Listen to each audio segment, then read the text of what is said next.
사도신경으로 신앙 고백하겠습니다. 나는 전능하신 창조주를 믿습니다. 나는 그의 유일하신 아들 우리 주 예수 그리스도를 믿습니다. 그는 성령으로 잉태되어 동정녀 마리아에게서 나시고 본디오 빌라도에게 고난을 받아 십자가에 못 박혀 죽으시고 장사된 지 사흘 만에 죽은 자 가운데서 다시 살아나셨으며 하늘에 오르시어 전능하신 아버지 하나님 우편에 앉아 계시다가 거기로부터 살아있는 자와 죽은 자를 심판하러 오십니다. 나는 성령을 믿으며 거룩한 공교회와 성도의 교제와 죄를 용서받는 것과 몸의 부활과 영생을 믿습니다. 아멘. 찬송가 96장 부르시겠습니다. 96장입니다.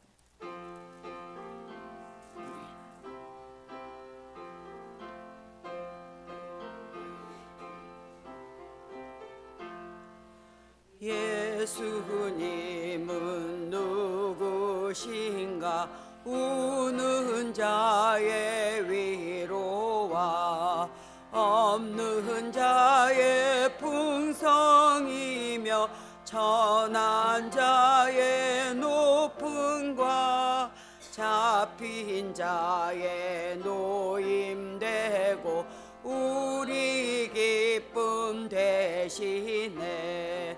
예수님은 누구신가? 약한 자의 강함과 눈먼 자의 빛이시며 병든 자의 고침과 죽은 자의 부활되고 우리 생명 되시네. 예수님은 누구신가? 주한 자의 정함과 죽을 자의 생명이며 죄인들의 중보와 멸망자의 구원되고 우리 평화 되시네. 예수님은 누구신가? 온 교회의 머리와 온 세상의 구주시며 모든 왕의 왕이요 심판하실 주님 되고 우리 영광 되시네. 487장입니다. 487장.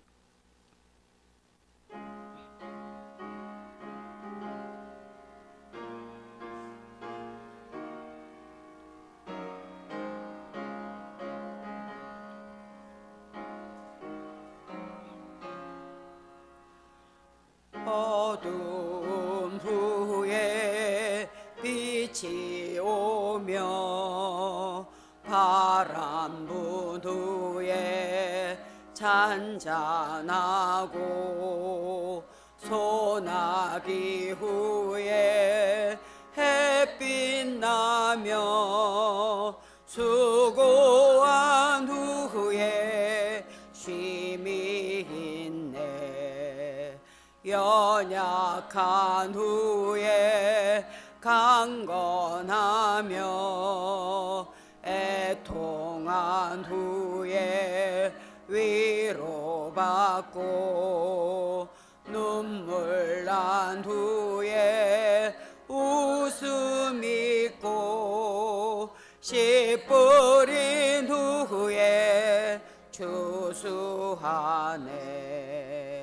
괴로움 후에 평안 있고 슬퍼한 후에 기쁨 있고 멀어진 후에 가까우며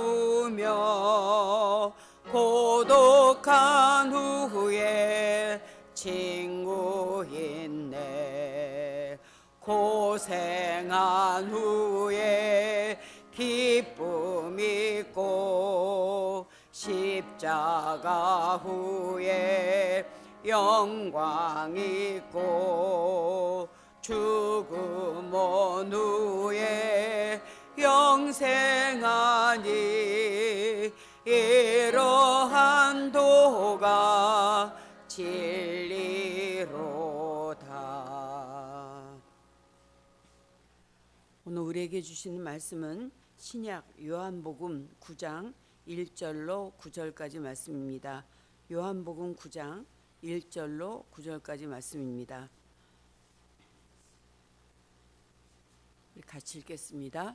예수께서 길을 가실 때 날때부터 맹인된 사람을 보신지라. 제자들이 물어 이르되 라삐여, 이 사람이 맹인으로 난 것이 누구의 죄로 인함이니까? 자기니까 그의 부모니까? 예수께서 대답하시되 이 사람이나 그 부모의 죄로 인한 것이 아니라 그에게서 하나님이 하시는 일을 나타내고자 하심이라. 인자야, 너는 내 민족에게 이르기를 이웃 사람들과 전에 그가 거린인 것을 보았던 사람들이 이르되 이는 앉아서 구걸하던 자가 아니냐. 어떤 사람은 그 사람이라 하며 어떤 사람은 아니라 그와 비슷하다 하거늘 자기 말은 내가 그라 하니. 아멘. 세상을 살아가면서 가장 불편한 사람이 있다면 그것은 아마도 시각 장애인들이 아닐까 하는 생각을 합니다. 내가 아무것도 볼 수 없다는 사실은 인생의 모든 활동을 마비시켜 버립니다. 어느 통계에 의하면 우리나라에서 매일 한 명꼴로 중도 실명을 해서 시각 장애인들이 된다고 합니다. 유명한 헬렌 켈러 여사는 그녀의 자서전에서 이런 기록을 남깁니다. 들을 수 없는 것보다, 말할 수 없는 것보다 더 커다란 고통은 볼 수 없다는 고통이다. 아, 내가 볼 수만 있다면. 그러나 이 헬렌 켈러는 앤 설리반 선생님의 도움으로 마음의 눈을 뜨게 된 이후에 변화된 인생을 통해 이런 고백을 남기게 됩니다. 내 육체의 눈을 잃어버림보다 더 커다란 비극은 마음의 눈을 잃어버리는 것이다. 앞을 보지 못하는 것보다 더 큰 비극은 미래를 보지 못하는 것이다. 오늘 우리가 함께 읽은 본문에는 태어날 때부터 맹인이 된 사람의 이야기가 소개되고 있습니다. 예수님은 바리새인들을 보고 태어날 때부터 맹인된 사람들보다 훨씬 더 비참한 사람이 있는데 그것은 바로 너희들이다. 바리새인들이다. 너희들이야말로 영적인 맹인이라고 책망하십니다. 태어날 때부터 맹인이었던 사람은 예수님을 만나서 고침을 받고 놀라운 기적을 체험합니다. 그리고 나서 이 사람은 고침을 받은 후에 이런 고백을 합니다. 본문 25절 말씀 우리가 같이 읽겠습니다. 대답하되 그가 죄인인지 내가 알지 못하나 한 가지 아는 것은 내가 맹인으로 있다가 지금 보는 그것이니이다. 예수님께 경배하면서 주님, 내가 당신을 믿습니다 라고 고백하는 순간 육체적인 눈만 아니라 영적인 눈이 열리는 순간이었습니다. 그래서 이 사람은 더 이상 세상을 향해서 불평과 불만으로 가득 찬 인생이 아니라 감사하고 찬양하는 인생이 된 것입니다. 저는 오늘 본문에 비추어서 이 그리스도인이란 한마디로 영적인 눈이 열려서 새로운 세상을 보게 된 새 사람이라고 정의하고 싶습니다. 그리스도인들이 아직도 모르는 것이 많이 있습니다. 그렇지만 한 가지는 분명합니다. 그것은 예수님이 나의 구세주라는 사실입니다. 뿐만 아니라 그분 예수님이 나에게 새로운 세상을 새로운 관점으로 바라볼 수 있도록 눈을 열어주셨습니다. 물론 우리들 안에는 불만적인 요소들이 아주 없는 것이 아닙니다. 그러나 내가 예수님을 만났다는 이 한 가지 사실만으로도 우리는 충분히 감사해야 할 조건을 가진 사람들이라는 사실을 믿으시기 바랍니다. 아직도 힘겨운 인생의 싸움이 있지만 나에게 천국을 향한 소망이 있다는 그 한 가지 사실만으로도 우리는 감사할 수가 있어야 합니다. 예수 그리스도를 만났다고 한다면 그 한 가지 사실만으로도 이제부터 나는 감사해야 할 사람이라는 사실을 믿으시기 바랍니다. 첫째로 예수 그리스도 그분은 우리를 알고 계시는 분이십니다. 예수님은 나보다 나를 더 가장 완벽하게 알고 계시는 분이십니다. 우리가 인생을 살아가면서 도저히 납득할 수 없는 고통을 만날 때 우리는 이유도 알지 못한 채 괴로움 속에 살아갑니다.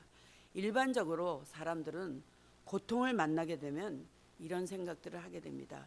내가 무슨 죄를 지어서 그래? 아니면 우리 조상들이 무슨 죄를 지어서 내가 이런 어려움을 당할까? 이런 생각들은 고통을 당하는 대부분의 사람들이 갖게 되는 경향이라고 할 수가 있습니다. 예수님 당시에도 그렇게 생각을 했습니다. 본문 2절 말씀 우리 같이 읽겠습니다. 제자들이 물어 이르되 라삐여, 이 사람이 맹인으로 난 것이 누구의 죄로 인함이니까? 자기니까 그의 부모니까? 근데 예수님은 자기 죄라고 하지 않고 부모의 죄라고도 하지도 않았습니다. 우리가 기억해야 할 것은 고통이 죄와 전혀 관련이 없다는 말이 아닙니다. 죄는 고통과 관련이 있을 수도 있습니다. 그러나 모든 고통이 죄로 인한 것은 결코 아닙니다. 우리 3절 말씀 같이 읽겠습니다. 예수께서 대답하시되 이 사람이나 그 부모의 죄로 인한 것이 아니라 그에게서 하나님이 하시는 일을 나타내고자 하심이라. 인자야 너는 내 민족에게 이르기를. 이것이 예수님의 대답입니다. 오늘 우리들이 경험하는 대부분의 고통은 오히려 하나님의 뜻을 이루는 도구로 사용하기 위해서 이 고통을 주셨다는 것입니다. 그리고 우리들에게 어떤 유익을 주시기 위해서 하나님께서도 괴로우시지만 우리들의 삶의 현장에 고통을 허용하셨다는 것입니다. 여러분, 우리가 이해하기 어려운 고통을 만날 때 우리는 예수님 앞에 나오는 것이 중요합니다. 그리고 내 고통의 이유를 모르는 이웃들이 나를 위로하기보다 상처를 더할 때에도 하나님 앞에 나오셔야 됩니다. 그리고 그 하나님께서 펼쳐주실 하나님의 일을 기대하고 기다리는 믿음의 사람들이 되시기를 바랍니다. 심지어 때로는 예수님의 제자들조차도 도움이 되지 않을 때가 있습니다. 오늘 본문에 나타난 제자들처럼 내 주변의 성도들이 나에게 도움이 되지 않을 때가 있습니다. 그들은 지금 이것이 누구의 죄 때문인지를 물으면서 전혀 도움이 되지 못했습니다. 그렇습니다. 내가 고통을 당할 때 내 주변에 예수를 믿는 사람들도 도움이 되지 못할 때가 있습니다. 오히려 상처를 줄 때도 있습니다. 그러나 그렇다고 해서 상처에 빠져서 신앙을 포기하지 말고 예수님만을 바라보시기 바랍니다. 제자들처럼 성도들이 도움이 되지 않을 때 그들에게 기대하지 말고 예수님 앞으로 나오시기를 바랍니다. 예수 그리스도 그분만이 이 고통의 앞에서 아파하며 눈물을 흘리며 몸부림치는 내 마음을 아시고 이해하시기 때문입니다. 그분만이 내 인생의 길에서 완벽한 빛이십니다. 내가 인생을 살아가면서 때로는 힘들고 어려운 때를 만나게 됩니다. 그렇지만 예수 그리스도 그분은 나를 완벽하게 아십니다. 그리고 그분은 하나님의 놀라운 계획을 분명히 아시면서 그 미래로 나를 이끌어 주십니다. 보다 중요한 것은 그분 예수님께서 내 인생의 도상에 찾아오셔서 나를 만나 주셨습니다. 두 번째로 예수 그리스도는 우리를 만져주시는 분이십니다. 인생의 길에서 나의 고통을 이해하는 사람들을 만나는 것은 분명 축복이고 위로입니다. 그러나 나를 이해해 주는 사람들도 나를 돕는 일에는 언제나 한계가 있습니다. 왜냐하면 인간이기 때문입니다. 그러나 예수님은 인간으로 오셨지만 그는 인간의 능력과 한계를 넘어서는 하나님이십니다. 그 예수님이 오늘 본문에 보면 우리에게 찾아오셔서 우리를 만져주십니다. 본문 6절에 보면 예수님께서는 태어날 때부터 맹인이었던 사람을 만나주시고 그를 만져주시기 시작하십니다. 성경은 예수님께서 진흙을 이겨서 그의 눈에 바르셨다고 했습니다. 하나님께서는 태초에 인간을 진흙으로 창조하셨습니다. 창조주이신 예수님은 그 진흙을 가지고 고통 가운데 있는 이 사람을 치유하기 위해서 그의 눈을 만지고 계십니다. 요한복음 1장 1절은 이렇게 시작이 됩니다. 같이 읽겠습니다. 태초에 말씀이 계시니라. 이 말씀이 하나님과 함께 계셨으니 이 말씀은 곧 하나님이시니라. 그리고 3절에 보면 또 이렇게 말씀하고 있습니다. 3절 말씀 같이 읽겠습니다. 만물이 그로 말미암아 지은 바 되었으니 지은 것이 하나도 그가 없이는 된 것이 없느니라. 창조주이신 예수님께서 인간의 육신을 입고 이 땅에 우리들 가운데 찾아오시고 우리를 만져주시고 치유해 주시는 분이십니다. 그래서 지금 이 맹인을 만지시는 손길은 바로 창조주의 손길이었던 것입니다. 나를 창조하신 그분이 나를 찾아오셔서 지금 나를 만지고 있다는 소망을 가지시기를 바랍니다. 예수님께서 우리에게 찾아오셔서 만나주시고 만져주신다면 우리는 이 한 가지 사실만으로도 감사하며 승리하는 삶을 살아갈 수가 있을 것입니다. 세 번째로 예수 그리스도는 우리로 보게 하시는 분이십니다. 이 보게 하는 일, 그것이 바로 예수님께서 이 땅에 오신 목적입니다. 예수님은 우리로 보게 하기 위해서 아버지께로부터 보냄을 받아 이 땅에 오셨습니다. 오늘 본문 요한복음 9장 4절을 같이 읽겠습니다. 때가 아직 낮임에 나를 보내신 이의 일을 우리가 하여야 하리라. 밤이 오리니 그때는 아무도 일할 수 없느니라. 이것이 예수님이 이 땅에 오신 목적이었습니다. 진흙으로 맹인의 눈을 만지신 예수님께서는 이제 이렇게 말씀하십니다. 실로암 못에 가서 씻으라. 예수님의 말씀에 맹인은 실로암 못에 가서 씻었더니 밝은 눈으로 왔다고 성경은 기록하고 있습니다. 왜 하필이면 실로암 못이었을까요? 우리 본문 7절 말씀 같이 읽겠습니다. 이르시되 실로암 못에 가서 씻으라 하시니 실로암은 번역하면 보냄을 받았다는 뜻이라. 이에 가서 씻고 밝은 눈으로 왔더라. 여기서 실로암이란 뜻은 보냄을 받았다는 뜻입니다. 예수님은 하나님 아버지로부터 보냄을 받아 이 땅에 오신 분이십니다. 예수님이 치료하신 것입니다. 실로암은 예수님께서 하신 일의 도구였을 뿐입니다. 이 맹인이 한 것은 예수님의 말씀에 순종한 것밖에는 없습니다.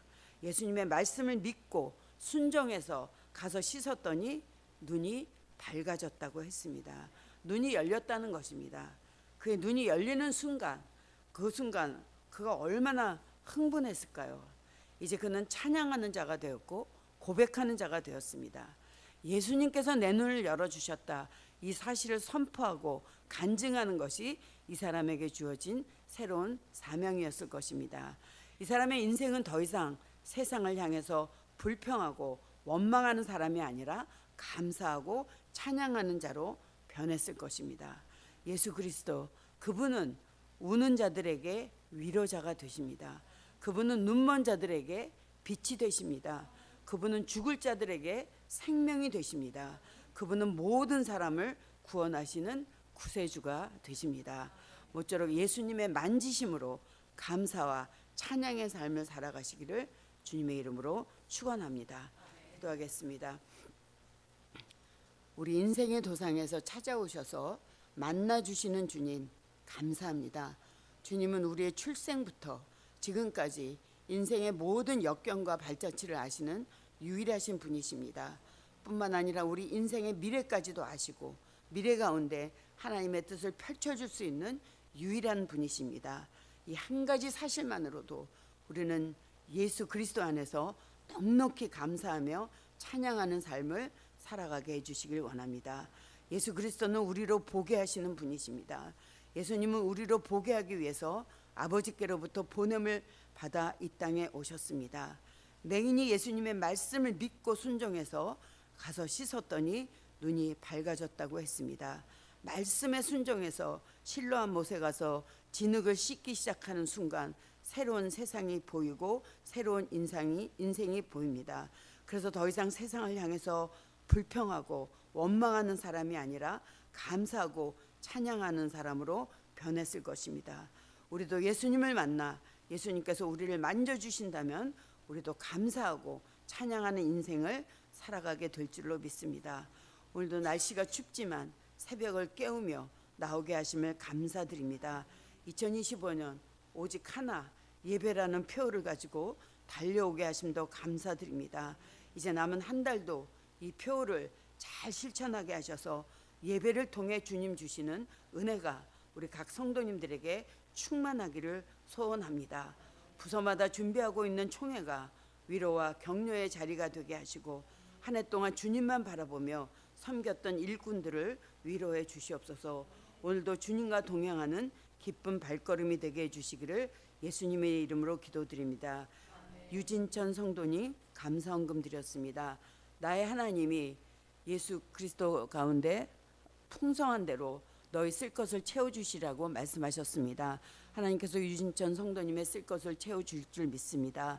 날마다 새벽을 깨우며 하나님 앞에 나와서 기도하오니 기대하고 기도하고 기다릴 때 놀라운 기적과 같은 일들을 경험할 수 있도록 도와주시옵소서. 일할 때마다 하나님께서 안전하게 지켜주시기를 원합니다. 오늘도 순간순간 하나님과 동행함을 기억하게 하셔서 기쁘게 생활할 수 있도록 인도해 주시기를 예수님의 이름으로 기도드립니다. 아멘. 하늘에 계신 우리 아버지, 아버지의 이름을 거룩하게 하시며 아버지의 나라가 오게 하시며 아버지의 뜻이 하늘에서와 같이 땅에서도 이루어지게 하소서. 오늘 우리에게 일용할 양식을 주시고 우리가 우리에게 잘못한 사람을 용서하여 준 것 같이 우리 죄를 용서하여 주시고 우리를 시험에 빠지지 않게 하시고 악에서 구하소서. 나라와 권능과 영광이 영원히 아버지의 것입니다. 아멘.